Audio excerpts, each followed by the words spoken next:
On reprend pour cette deuxième partie maintenant, après avoir étudié un petit peu l'impact des TIC sur les entreprises. On va plus revenir justement sur les compétences, l'évolution des compétences nécessaires et les formations. Je proposais à Amélie Huiban, toujours pour le groupement d'intérêt scientifique Marsouin, de revenir sur un focus justement sur les formations au sein des entreprises PME en Bretagne. Émilie, s'il vous plaît. Voilà, donc puisqu'en fait, on a un questionnaire extrêmement long qui intègre vraiment la globalité d'éthique et y compris la partie formation du personnel au TIC. Donc, c'est là-dessus que je vais axer cette partie. Donc, les compétences donc, qui sont présentes au sein des PME, on a 26% de PME qui ont au moins un salarié à mi-temps dédié au système d'information. Et ensuite, moins de 20% qui ont au moins un salarié dédié à la veille technologique.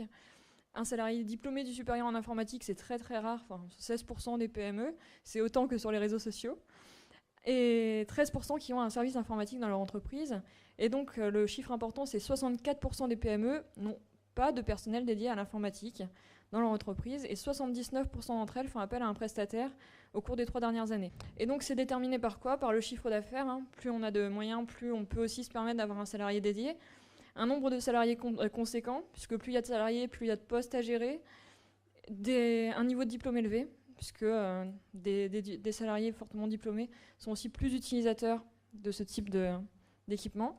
Et le fait d'être implanté sur plusieurs sites qui concernaient seulement 30% des PME, et donc qui incite aussi à avoir plutôt des salariés dédiés au TIC.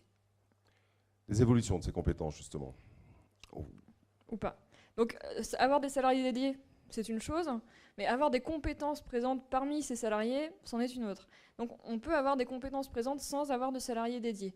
Par exemple, 32% des PME ont des salariés qui savent s'occuper de la maintenance des postes et périphériques, 26% pour la maintenance du réseau informatique, 19% ont des salariés qui savent installer des services web, et 17% ont des salariés qui savent développer ou modifier des logiciels. Donc c'est quand même des compétences assez pointues et qui sont néanmoins présentes de manière minoritaire, mais qui existent au sein des PME, sans qu'il y ait toujours de salariés dédiés à la gestion des TIC. Donc l'évolution, j'y viens. Alors, l'évolution des compétences en TIC, le principal constat, c'est que vous voyez, vous regardez le tableau, il n'y a rien en gras, il n'y a rien qui ressort, 30-32%, 14-16%, ça reste très très proche. Et donc en 2006, à cette époque-là, on ne demandait pas quelles étaient les compétences présentes, mais pour quelles compétences on faisait appel à un prestataire. Donc ça montre vraiment, entre 2005 et 2010, vers 2008-2009, cette évolution du rapport au TIC, avec finalement le fait que ça devienne normal d'avoir des compétences en interne à l'entreprise, alors qu'avant c'était normal de faire systématiquement appel à un prestataire.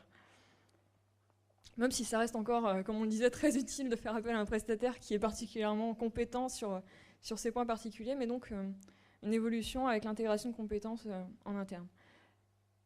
Donc voilà, les chiffres, c'est s'ils vous intéressent, mais sinon ce qu'il y a à en retirer, c'est que les évolutions, elles sont faibles à inexistantes.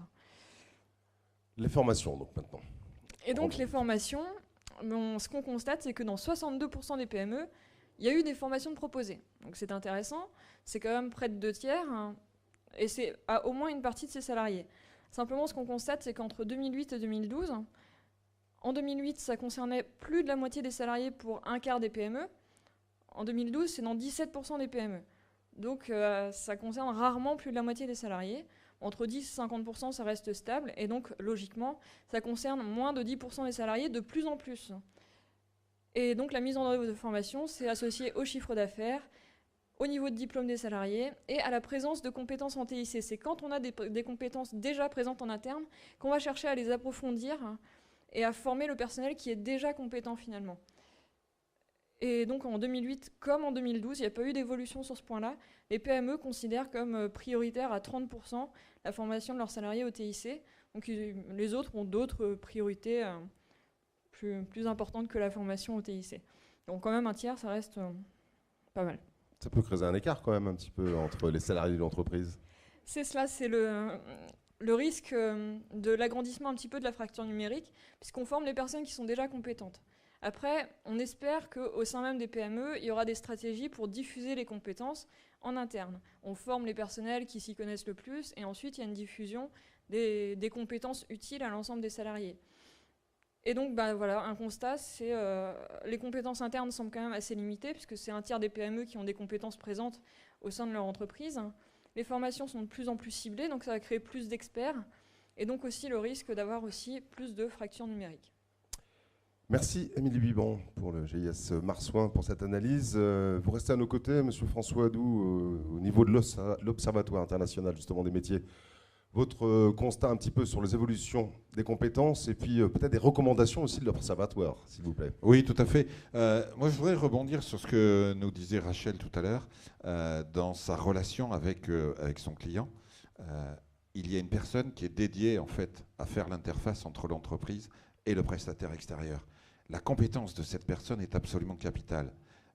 C'est une personne qui comprend exactement ce que sont les technologies, qui a une vision marketing, une vision commerce, et qui est capable de faire l'interface entre l'entreprise et le prestataire. C'est quelque chose qui est absolument essentiel pour une bonne coopération entre une agence qui va aider et accompagner l'entreprise et l'entreprise en elle-même. Peut-être d'ailleurs que les organismes type chambre de commerce, chambre de métier ou autres ont un vrai devoir d'essayer d'accompagner les entreprises sur la montée en compétence de la personne qui va être en relation avec l'agence. Ça, c'est pour les entreprises qui font le choix de prendre une agence.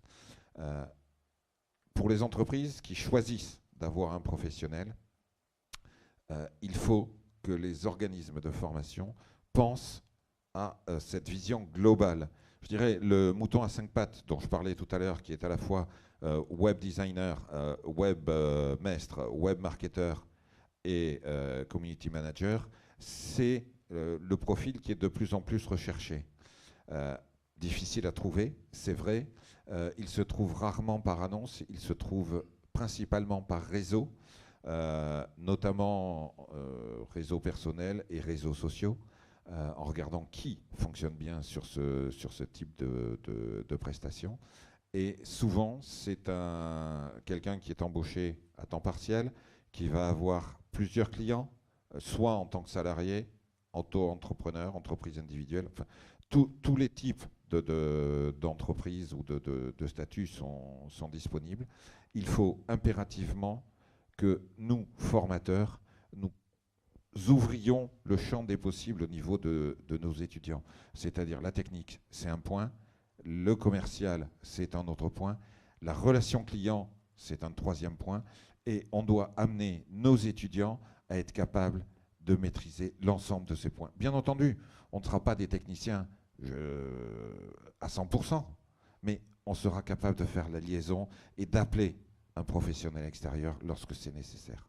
Oui, d'où l'importance de former les futurs professionnels à des relations interpersonnelles, à savoir analyser une situation, à savoir partager leur analyse et à savoir convaincre. Et convaincre, entre autres, le chef d'entreprise. Et il y a un autre élément qui est tout à fait capital, c'est la résistance au changement de l'ensemble des salariés de l'entreprise. Et le professionnel va devoir traiter avec cette résistance au changement et savoir faire passer l'information et faire passer l'information en intéressant les autres professionnels de l'entreprise. Parce que le web, ça ne marche pas tout seul. Ça nécessite toutes les informations de la production, des ventes, du marketing, de la gestion. Et le rôle du professionnel, c'est d'interfacer toutes ces informations pour en faire quelque chose de cohérent et qui amène une valeur ajoutée à l'entreprise.